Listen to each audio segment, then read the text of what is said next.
Well, congratulations, Ginger and Jeremy, on your wedding. We pray that you have a good marriage and one that honors God. Yeah, we're so excited for y'all.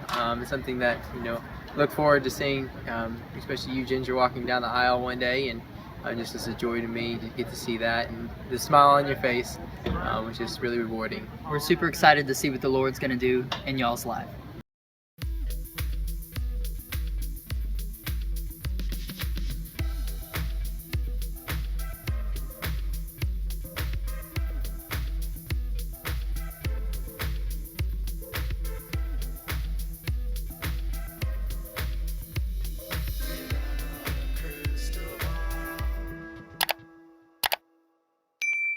Hey friends, it's Katie from Without a Crystal Ball. Welcome back to my channel. It is Tuesday, May 16th. I hope you're having a wonderful day.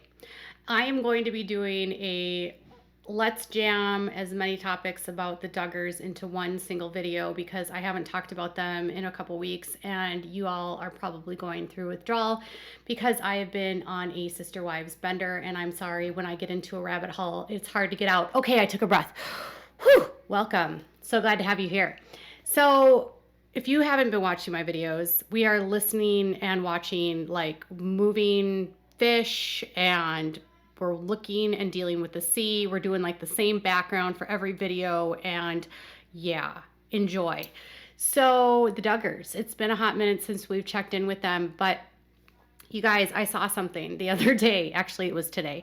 Jana Duggar, she ditched Michelle on Mother's Day, and she was in California visiting her sister Ginger, and she was wearing a spotted by paparazzi in California. It looks like they were probably going to church, and Jason and James were there too, and they're all like over hanging out with Ginger and Jeremy. Ginger and Jeremy's like, I'm losing everyone, I don't have any friends anymore, everyone in my family hates me, like thing when she was crying on the podcast for Ellie Beth Stuckey is apparently not true.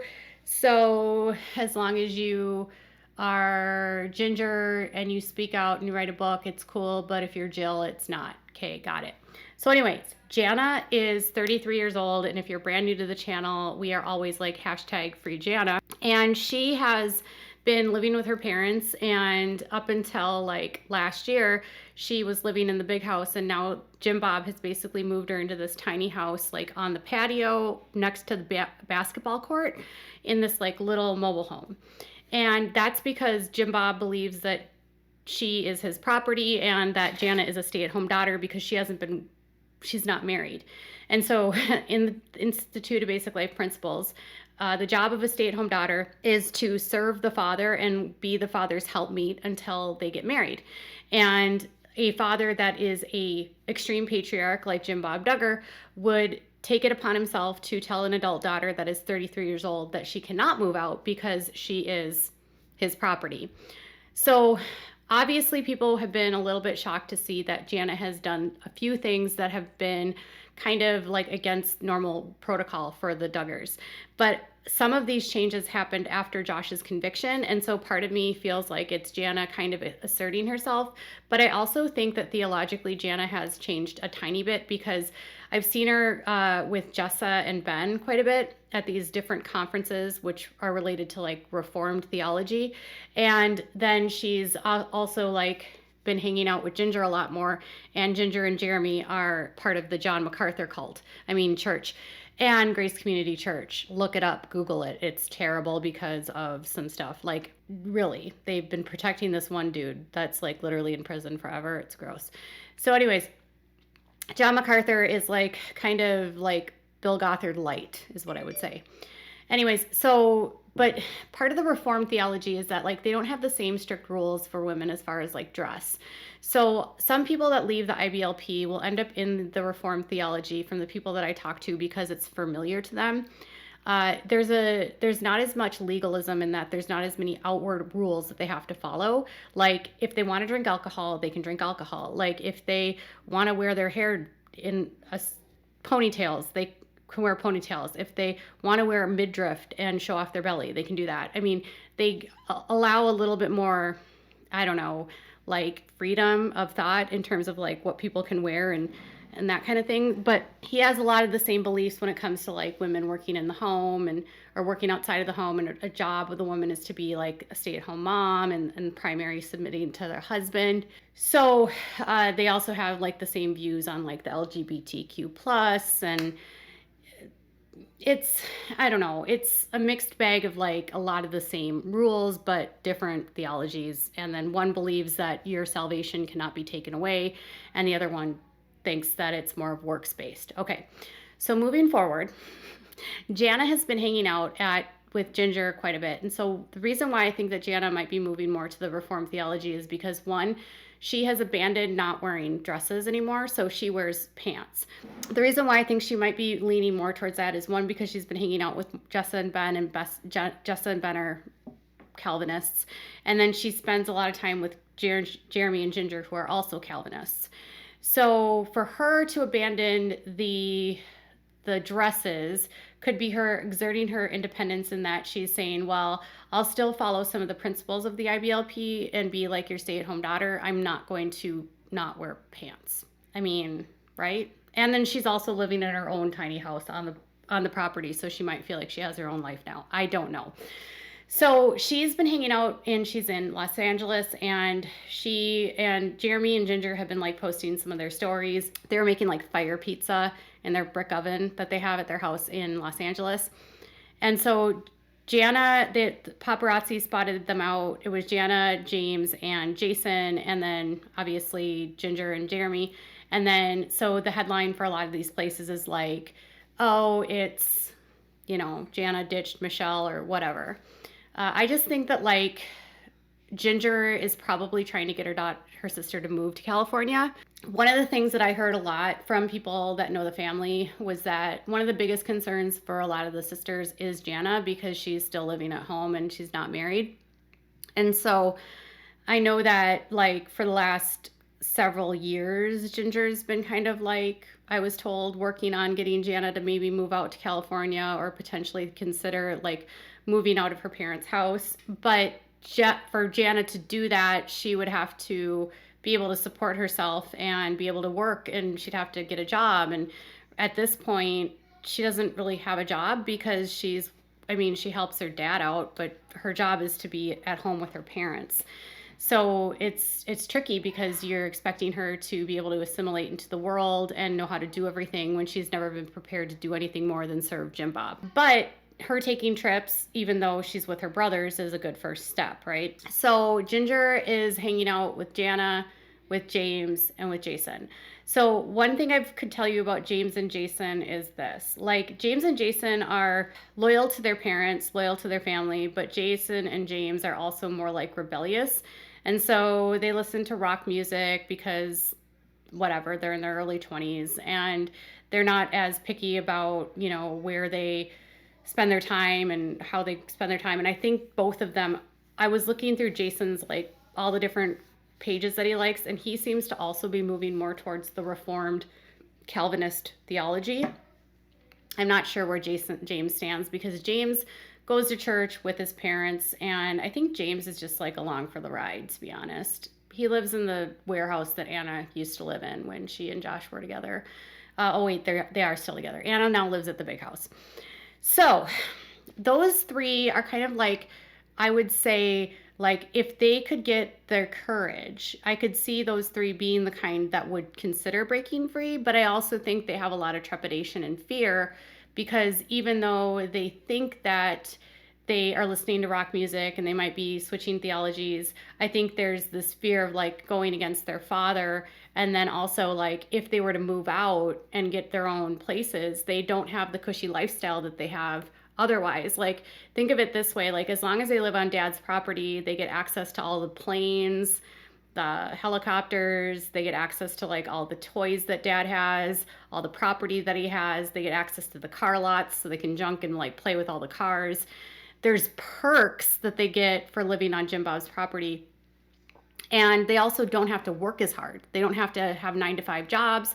They don't have to work hard really at anything. Like, one thing I can tell you about the boys is that it might look like they're working hard, but I wouldn't qualify them as hard workers. Most of the people that I speak to that know the Duggar sons would say that they're the kind of kids that will just do the bare minimum. And a lot of the kids, because they grew up on reality television, have an air of them where they are pretty arrogant, allegedly, and that, you know, if you think of it this way, like if you grow up and your whole life everyone knows who you are and they like want to be close to you because who you are, you get a sense of entitlement, and then they're supposed to be like super humble, but yet they're part of this group that tells them that they're elite and they're like super amazing because Bill Gothard said that like the more kids you have, the better, like more God loves you, the more money you have, the more God loves you. So they feel like their life is a success, even though Josh is in prison.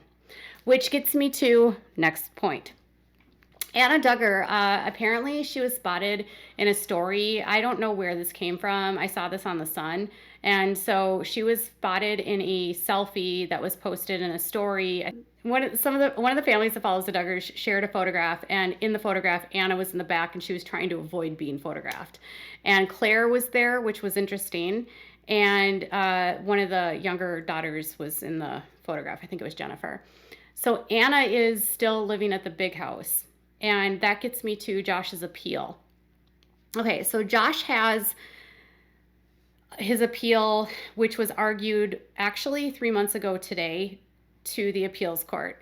So the appeals court heard Justin Gelfand give his stupid arguments about why Josh has been set up and they need a new trial. And the U.S. attorneys basically destroyed all of it. And I was told by a lawyer that is familiar with the appeals court that it's usually like 5 months total before the appeals court on average makes a ruling. So they were telling me that like the expected turnaround would probably be that you would hear by July from the appeals court on what they decide for his appeals.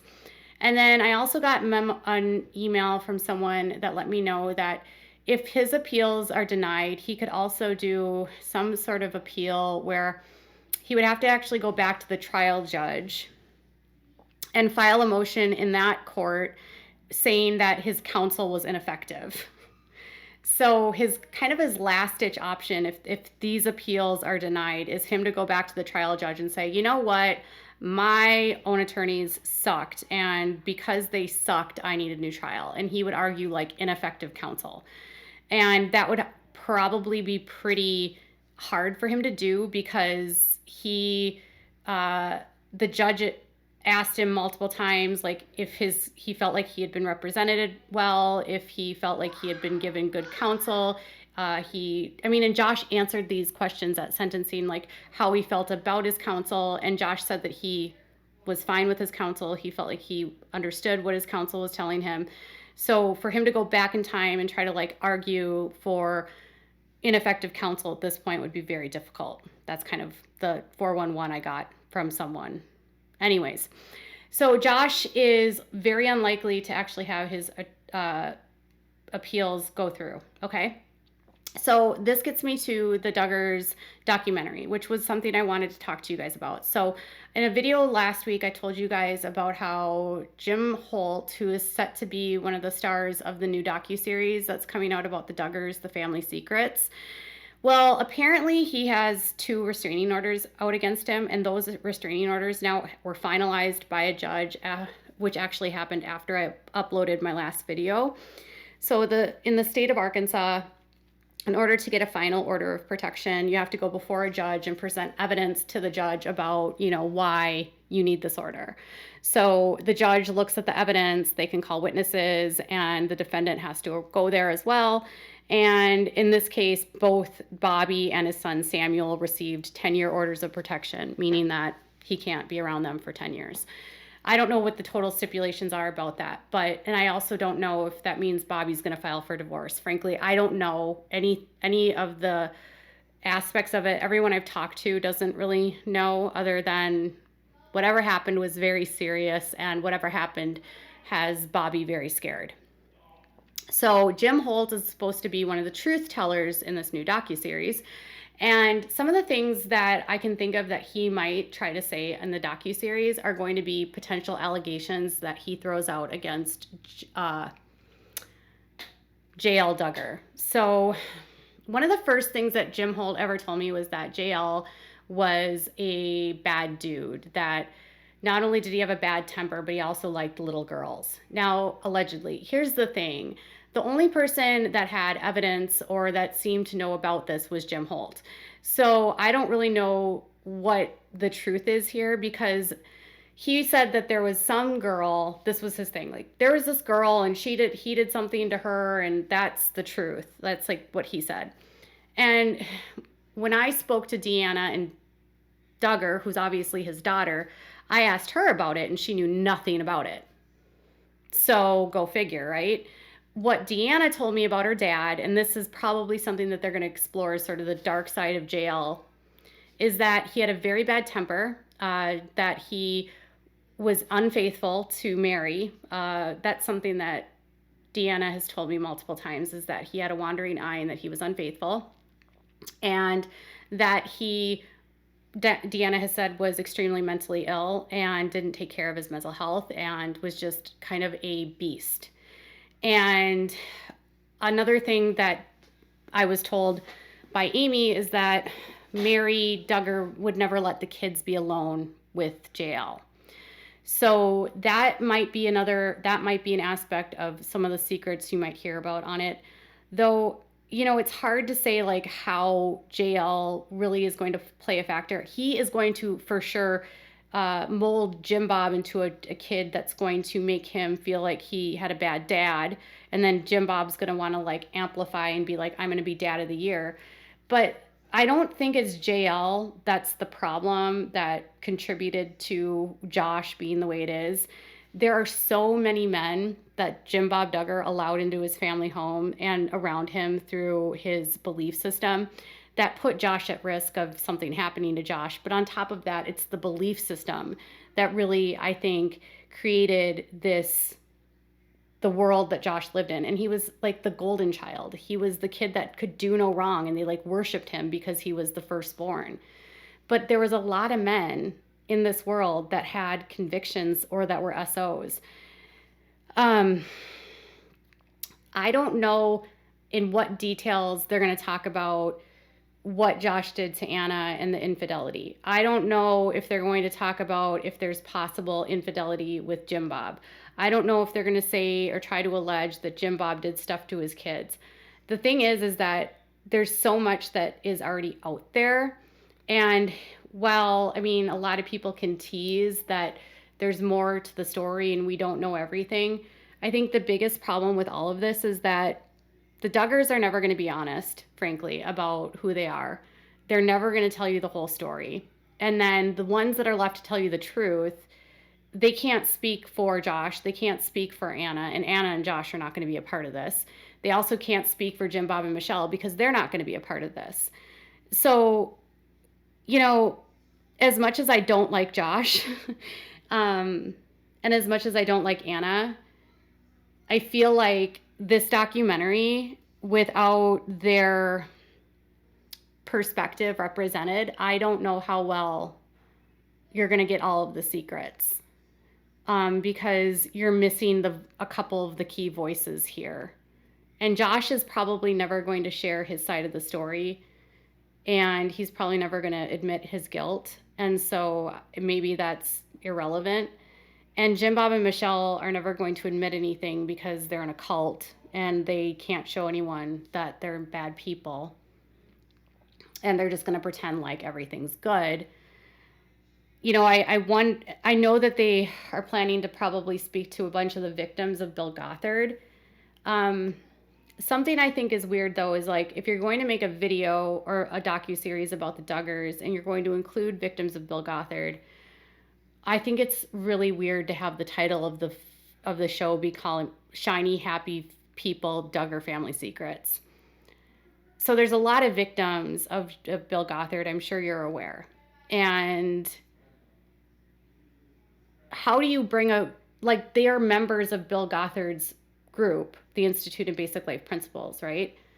But Bill's not in their house. Bill's not like managing their day-to-day lives on a day-to-day basis. I'm trying to figure out how you make a title of a docuseries that, and then you include all the other stuff about the IBLP. It's just very strange to me. But Bill's victims deserve to be heard, although I'm not sure how it is going to fit into this story. You know what I'm saying? Because Jim Bob's kids were not victims per se of Bill Gothard, unless one of them were to come out. Now that would be wild. Bill Gothard's victims deserve to be a part of a series where it's not just about the Duggars, and it's not the Duggars leading the name of shiny, happy people, the Duggar family secrets. But their stories are valuable and should be heard because I think a lot of people really don't understand the complexities of the monster that Bill Gothard is, and the monster of a cult that he built, and how he created a cult where every single father becomes their own cult leader with a supreme authority. I spent a lot of time going like, I don't know what possibly there could be for more secrets, because I know damn near everything that happened in 2004 to 2000, like when Josh was doing all this stuff. I've spoken to so many people that were there, so many men that were involved, elders that were making decisions. I can't think of really anything that the public doesn't already know about the Duggars that isn't out there. If you're expecting like them to say like Jim Bob did this, I don't think you're going to hear that. Again, I think it's going to be difficult when you have missing voices in this documentary. And if Josh isn't involved, if Anna's not involved, if the Duggars aren't involved, and they're probably not involved, you're not going to hear their side of it. And something I do wonder is, like, in years down the line, is Josh ever going to become honest and say, like, this is what's going on with me, or this is why I made the decisions I made, this is how I became the person I am? I don't know. To me, like, that is more interesting than what Grandpa Duggar did. You know what I mean? That's just me. I think also that if we try to start like telling people like Josh became this person because of this, it's really hard, because yes, the cult creates bad people, and yes, the men and the boys can become entitled and they can do bad things. There's a lot of good people I've met through the IBLP that didn't do bad things. There's a lot of men that didn't go that direction. So I don't think it's just that the IBLP creates monsters. I think it just amplifies people that already have those tendencies. But I don't think someone that's already not a monster becomes a monster through this group. I can think of several men that I've talked to that have left this that are some of the nicest, most compassionate men I've ever met. And it's not as easy as like blaming the culture for this. Like, Josh is a product of many things. He's also a product of his biology and any mental health issues that he has, and any lack of impulse control that he has. I just hope we're not going to be trying to diagnose like what made Josh become the man that he is, or why Jim Bob did what he did. That's all I'm saying. Tell me what your thoughts are in the comments below. Bye, guys.